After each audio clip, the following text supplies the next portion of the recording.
ఇదిగో నేను గిఫ్ట్ కొనుక్కొచ్చానే. అత్త మావయ్య ఆడికి వెళ్ళాడు. మావయ్య బయటికి వెళ్ళాడు. మావయ్య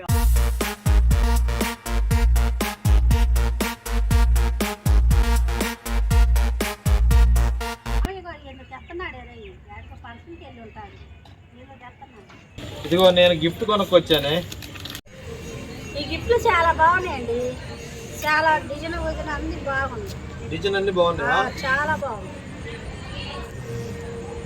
కానీ రేట్ ఎంత అయింది? ఈ రెండు కలిపి 500 అయినాయి. 500 ఎందుకు? 100 రూపాయలే. 250 రూపాయలు, 200 అంతే వచ్చేది. 500 పెట్టి కొన్నానే నేను. అట్లా ఎందుకు కొన్నావు? అదేంది అలా కొంటారని 300 వాళ్ళకి తగలబెట్టి వచ్చాను. ఎట్ట తగలబెట్టినట్టు? ఈ వాడు అందరూ కొనుక్కుంటున్నారు, నేను కొనుక్కొచ్చా. అప్పుడు ఇది ఒకటి 250. ఎవరన్నా కొంటారా? నేను కొన్నాగా. నువ్వు కొనేది నీకు తెలియదు ఆ రేట్లు. అసలు నీకు టేస్టే తెలియదండి. నాకు టేస్ట్ తెలియకనే 30 సంవత్సరాల కింద నేను చేసుకున్నానే. అదే టేస్ట్ తెలిసింటే నేను చేసుకునేవాడిని నిన్ను.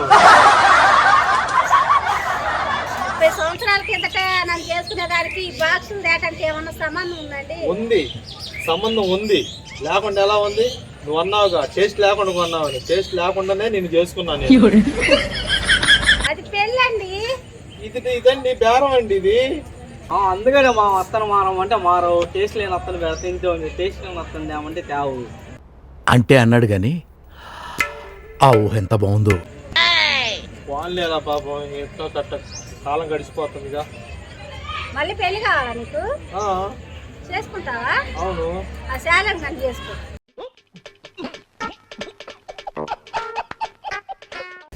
అదంటే పెద్దలు కుదిరించి చేస్తారండి. అవును, పెద్దలు కుదిరి చేయబట్టే వాడు అంటున్నాడుగా టేస్ట్ లేకుండా చేసుకున్నామ్మా నువ్వు, అత్తను మార్చమంటే మార్చట్లేదు అని వాడు అంటున్నాడు. చూడు అంతే, నేను ఏది తెచ్చినా నువ్వు నచ్చవే, నువ్వు నచ్చవు. వెళ్ళు. మమ్మల్ని ఎట్లాగే నువ్వు ఏది తెచ్చినా నచ్చవు అన్నమాట. నువ్వు నీకు ఇష్టమైనట్టే కొంటావు నువ్వు ఏదైనా. నాకు నచ్చలేదు చెప్పు. రేట్ నచ్చలా. అవి బాగానే ఉండయి, రేట్ నచ్చలా. రేట్ నచ్చలా.